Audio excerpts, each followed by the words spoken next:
Julián Canán Borges. A ver. Así es, porque la Suprema Corte de Justicia de la Nación ordenó a una empresa aseguradora por un seguro de gastos médicos mayores no solamente pagar el daño provocado por el incumplimiento de contrato, también por daños punitivos. Es una sentencia con perspectiva de género, quizás. Julián Canán, te saludamos con muchísimo gusto. Priscila Cárdenas y Luis Alberto Medina. Muchas gracias, Luis, muchas gracias, Priscila. Pues primero que nada, agradecerles este espacio y qué mejor que celebrar el Día del Abogado aquí con ustedes, compartiendo esto que ha ocurrido con la Suprema Corte.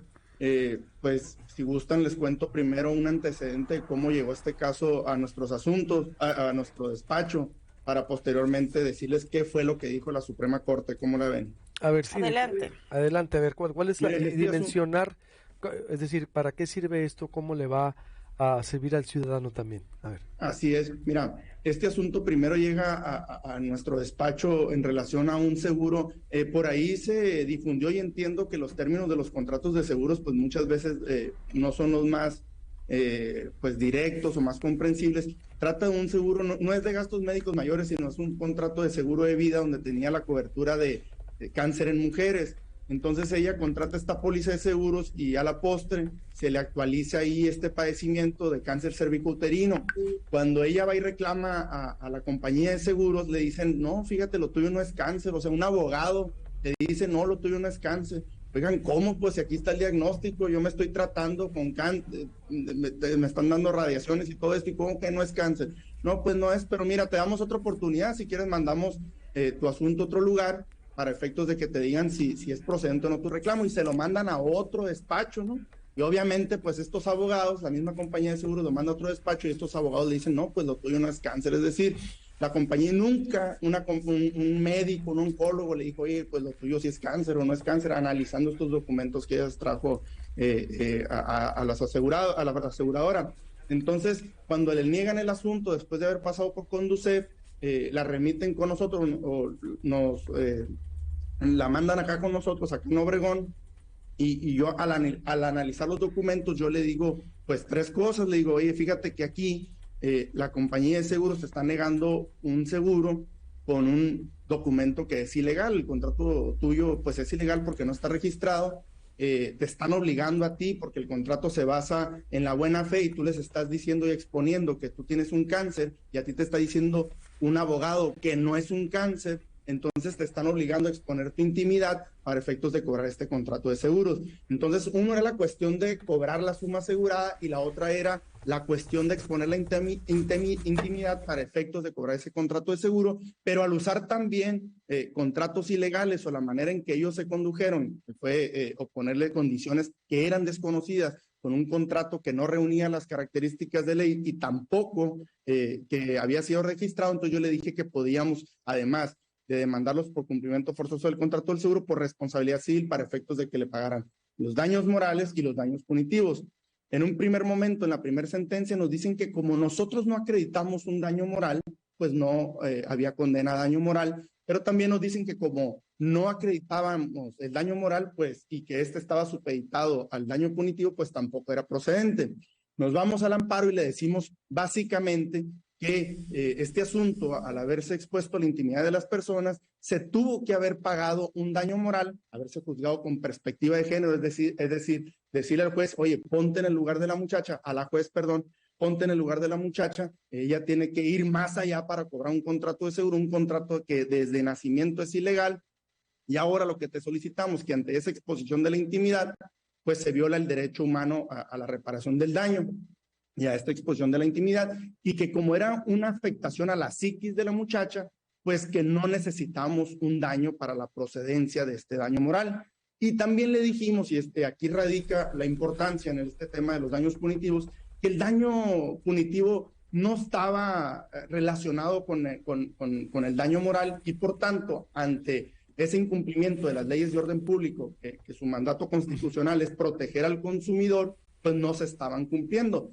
Y en el colegiado, pues también nos dicen que no, y ante ello es que nosotros recurrimos diciéndole, oigan, este asunto es importante y trascendente porque no hay jurisprudencia en el orden jurídico nacional, Aquí nunca hemos estudiado esta cuestión de que el daño punitivo no depende del daño moral, pero además que se debió de haber juzgado con perspectiva de género en estos temas del contrato del seguro, y además que también se tuvo que haber juzgado desde la perspectiva de un consumidor, porque estas personas pues somos, desde antes del nacimiento del contrato nos encontramos en una cuestión de dispar, es decir, somos asimétricamente en relación a la otra parte poderosa del contrato del seguro.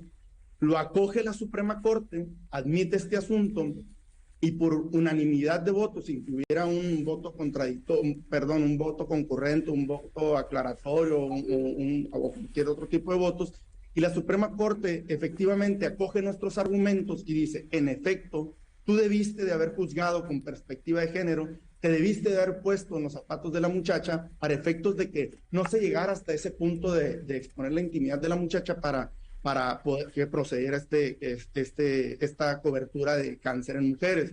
También le dice, oigan... ¿En qué momento se expone la intimidad, perdón? ¿Cómo dice? ¿En qué momento se expone la intimidad? En el sentido de que el contrato del seguro es un contrato basado en la buena fe. Es decir, si yo te digo, te voy a poner un ejemplo, si yo te digo, oigan, sufrí un accidente, yo te estoy diciendo la verdad. Entonces, por eso, como la buena fe, o más bien el siniestro se presume, algo que nosotros ya veníamos diciendo y los mismos colegiados en otros asuntos que habíamos llevado ya nos había dado la razón de que el siniestro se presumía, yo con el solo hecho de decirte, oigan, tengo ya cáncer cervicuterino, aquí está el diagnóstico, no me pidas mayor prueba. Para yo ir a un juicio y que ellos me estaban diciendo, acredítame el siniestro, se tuvo que en juicio traer un perito oncólogo para efectos de que expusiera pues las partes íntimas de la muchacha y explicar por qué ella sí tenía un cáncer cervicuterino. A ver, sí, qué increíble también. Entonces, ¿cuántos documentos quieren los seguros para comprobarte que estoy? Es que así te la hacen cansada, ¿no? Es una bastante común. recurrente. Sí, o sea, es decir, oye, ¿cuántas veces te tengo que demostrar seguro que estoy enfermo? Si hay un documento, es decir, a ver, qué curioso que todo lo que le hicieron pasar a esta persona, a ver, y llega a la corte, es decir, no es la primera de seguros, como dice exactamente como estamos comentando, llega a la corte el caso. Y luego la corte, ¿qué emite el fallo de la corte? La Suprema Corte, hasta ahorita ya en el proyecto de sentencia, porque hasta ahorita no ha salido el engrose, la Suprema Corte básicamente toca esos 4 puntos. Oye, no debiste haber expuesto la intimidad de la muchacha para llegar hasta ese extremo de acreditar el siniestro para que ella pudiera cobrar este seguro. También le dicen, oye, te están diciendo que es un daño moral que afecta a la psiquis de la persona y ella no necesitaba prueba para la procedencia de este daño moral. Además, ella se encontraba desde una perspectiva de consumidor y debiste haber juzgado con perspectiva también del consumidor. Es decir, en la relación interpartes, ella se encontraba en una posición de inferioridad. Pero además dicen, entonces, vamos a revocar la sentencia, condena daño moral, pero también estoy advirtiendo que ellos usaron contratos ilegales al no haber estado registrado, nunca le dijiste las condiciones generales de la póliza, y nosotros, que es la cuestión novedosa por la que atrajo este asunto a la Suprema Corte, nosotros le dijimos, si bien es cierto, Suprema Corte, tú con el caso Mayan Palas ya trajiste la figura de los daños punitivos desde Estados Unidos, apegándote a los elementos del artículo 1916 que analiza la situación económica del responsable, el grado de responsabilidad y el interés lesionado. Tú además, que es la parte novedosa, tienes que analizar los elementos de una relación tan específica como es la del contrato del seguro. Entonces, tú tienes que analizar la mala fe con la que se condujo la compañía de seguros antes, durante y después del contrato. Antes, ¿por qué? Porque nunca le dijiste las condiciones generales de la póliza. Durante el contrato, porque nunca registraste ese contrato. Y después de la póliza, por esa negligencia que pasó, después de actualizar el siniestro, por esa negligencia de traer, como ustedes dicen, para arriba y para abajo, a la muchacha esta para efectos de que cobrara su seguro. Y ahorita, como ustedes ¿Cuánto dicen, tiempo la trajo? ¿Así? ¿Cuánto tiempo? ¿Cómo dicen? ¿Cuánto tiempo la trajo? Pues mira, pasó? cuando ella llegó con nosotros, ella ya venía como más de un año intentando cobrar su seguro. Y no fue hasta que después de que tuvo la audiencia en Conducet, donde ya la recomendaron con nosotros, Yo creo que nosotros empezamos tendría que ver ahorita la información, pero sí pasó más de un año. Y para que la Corte resolviera, ¿cuánto pasó después con el proceso? Fíjate, pues yo... Hasta llegar a la Corte. Desde la demanda hasta llegar a la Corte, ¿cuánto pasó? Fíjate, la demanda es 2019, esta se resolvió en unos 6 meses. Acordémonos que también pues pasó esta cuestión de la contingencia de COVID y después el amparo tardó como un año, pero el expediente de la Suprema Corte es 2020, o sea, duró prácticamente 3 años. Pero curiosamente en el colegiado, en una primera sesión, iban a condenar los daños punitivos y daños morales, y después en una segunda sesión decidieron no condenar a estos daños punitivos y morales. Yo creo que esta cuestión... ¿Qué falla la Corte? A ver, para ir explicando. ¿Qué falla la Corte? ¿Qué dice la Corte y cómo les sirve esto a los ciudadanos para su defensa? Ándale. ¿Qué falla la Corte? La decisión de la Corte es: revoco tu sentencia, tribunal colegiado, ante lo expuesto, que ya lo vine comentando anteriormente, condena daño moral por la exposición indebida de la intimidad y condena a los daños punitivos porque actuaste de mala fe, de mala fe y una negligencia ante el reclamo. Yo creo que este asunto se ha venido viralizando. ¿Por qué? Porque todas las personas nos identificamos porque todos tuvimos un primo, un tío, un hermano, hasta nosotros mismos, y tuvimos una experiencia similar de que se nos dificultó un reclamo ante la compañía de seguros. Entonces, ¿en qué nos sirve esto? En que después, si alguien se encuentra en este supuesto, que digan, bueno, me vas a traer para arriba y para abajo, que nomás te voy a decir que está siendo negligente, porque como ahorita tú comentaste, oye, me van a pedir 1000 documentos que no son necesarios. Bueno, entonces yo no nada más al juez le voy a pedir, oye, págame mi suma asegurada, sino que con tu patrimonio me pagues un daño adicional que va a ser el daño punitivo. Y si llegamos a las cuestiones, como en el caso ocurrió, de una exposición a la intimidad, pues me vas a pagar otra suma adicional que va a ser en relación a los daños morales. Pues yo creo que... lo que ocurre aquí en México es que desafortunadamente los mexicanos no sabemos nuestros derechos y tampoco sabemos accionarlos. Entonces yo creo que a mayor difusión, más personas van a saber en qué nos puede servir en esta sentencia, y para lo que nos sirve es de que las compañías de seguros pues no pueden hacer lo que quieran. Esta batalla duró 4 años, pero el precedente que va a quedar es, bueno, me vas a traer para arriba y para abajo, te voy a solicitar un monto adicional. A ver, o sea, entonces... para cualquier persona serviría para que es una herramienta que quiera que el seguro le niegue, que no le acepte los documentos, que no le crea y que la traiga envuelta. Es decir, ¿le sirve esta sentencia para qué? Es decir, para cobrar. ¿Cómo? Es decir, ¿cómo puedo decir? A ver, no, ya hay alguien, no. Para hacerlo más entendible. Yo puedo ir con un abogado, te pueden contactar a ti. Ojo, para quien está escuchando esta entrevista, compártala, por supuesto, porque le sirve a todo mundo. Es decir, esta entrevista es importante. Suscríbase al canal de YouTube de Proyecto Puente para que tenga usted más información en Proyecto Puente. Ahí usted nos ubica y estamos de 6:45 a 9 de la mañana como noticiero. ¿Cómo puede la gente defenderse después de esto? Pues miren, como les venía comentando, yo lo que sugiero es que, por ejemplo, cuando a mí me contactan, yo les digo, oigan, ustedes cuando vayan con la compañía de seguros, díganles, ¿qué son todos los papeles que me vas a pedir el día de hoy? Porque después del día de hoy yo te los voy a entregar y tú tienes 30 días para resolverme. Entonces, si no me resuelves, yo ya pues te voy a ir a demandar. Pero la cuestión importante está aquí, es que porque no todos los daños punitivos proceden por ley, sino que tiene que haber una cuestión extraordinaria. En este caso, lo que ocurrió es que hubo una mala fe de la compañía de seguros, por ejemplo, porque no les entregaron las condiciones generales de la póliza. Yo nomás aquí les hago esta pregunta: ¿cuántas veces les han entregado las condiciones generales de la póliza? Ahora, cuando han contratado un seguro, ¿cuántas veces le han hecho un cuestionario de aseguramiento donde les expliquen las condiciones generales de la póliza? Yo creo que son muy poquitas veces. Ahora, cuando se actualice una negligencia de la compañía de seguro ante el reclamo, es decir, ya que le entregué los documentos, muchas veces, por ejemplo, en los seguros que venden en banco, es muy difícil que te acepten unos documentos. Ahí sería una cuestión de daños punitivos por la cuestión esta de un retraso injustificado. Estos son unos ejemplos de cómo pueden proceder estos daños punitivos o morales cuando hubiera una exposición de la intimidad, pero no siempre van a proceder este tipo de daños, sino por cuestiones extraordinarias. ¿Qué son los daños punitivos?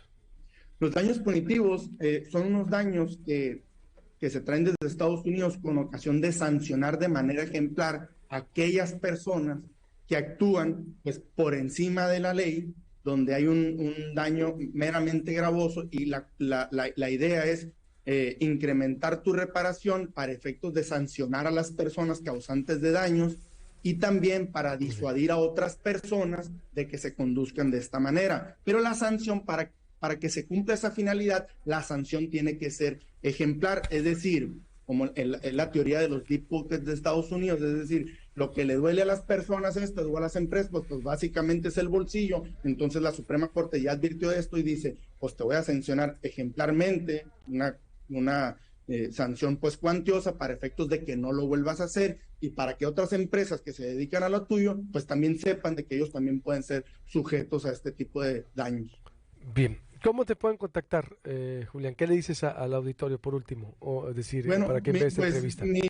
Nosotros tenemos nuestra firma es Castillo Asociados, nuestro Instagram es firma Castillo Asociados, en TikTok ahí hablo de varias sentencias que hemos llevado a cabo. El TikTok es Castillo Asociados y en Facebook también es firma Castillo y Asociados. Y con gusto podemos atender Muy bien.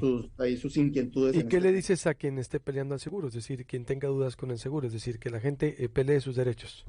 Pues mire, a los abogados y bueno, también al público en general, es que no por el hecho de que sea una compañía de seguros y porque sea la parte poderosa del contrato del seguro, no por eso significa que las personas pues vayan a perder. Simplemente recordemos que ya por el hecho de ser un consumidor, por ser un usuario del servicio financiero, somos un grupo vulnerable y ante ello, los juzgadores es que nos deben de juzgar con esa perspectiva de sector vulnerable, como son los consumidores, y ello nos puede facilitar las cosas. Pero que las compañías de seguros no siempre van a estar, si bien van a tener todo el dinero del mundo para enfrentar un juicio, no significa que ellos estén bien. Entonces, no habrá más que estudiar bien el asunto, cómo se dieron los contratos, cómo se contrató estos seguros, y después de hacer un estudio de los documentos, pues advertir cuáles son las fallas de las compañías de seguros, porque yo en 15 años que tengo de experiencia les puedo advertir que yo jamás he visto un contrato que sea legal, es decir, que esté apegado a las leyes del contrato del seguro, y que esta batalla, si bien puede ser difícil o tortuosa, porque ellos te pueden esperar toda una infinidad, pues sí hay la manera de ganarles a estas compañías de seguro. Una batalla de David contra Goliat, pero en este caso pues resultó vencedor David. Gracias. ¿Y la cliente cómo está? ¿Está bien? ¿Su salud? Es decir, todavía. Sí, ¿no? ella ya para cuando había ocurrido, ella primero decidió atenderse, ya había pasado su padecimiento cuando decidió hacer el reclamo. Bien, te agradecemos mucho, Julián Canam Borges, especialista en Derecho de Daños y Seguros, y bien que haya más abogados así como tú que defiendan los derechos de los ciudadanos y que combatan este tipo de compañías que, pues reitero, pues no se vale, al contrario, hay que seguirnos defendiendo. Gracias y buenos días. No, gracias a ustedes por el espacio. Gracias.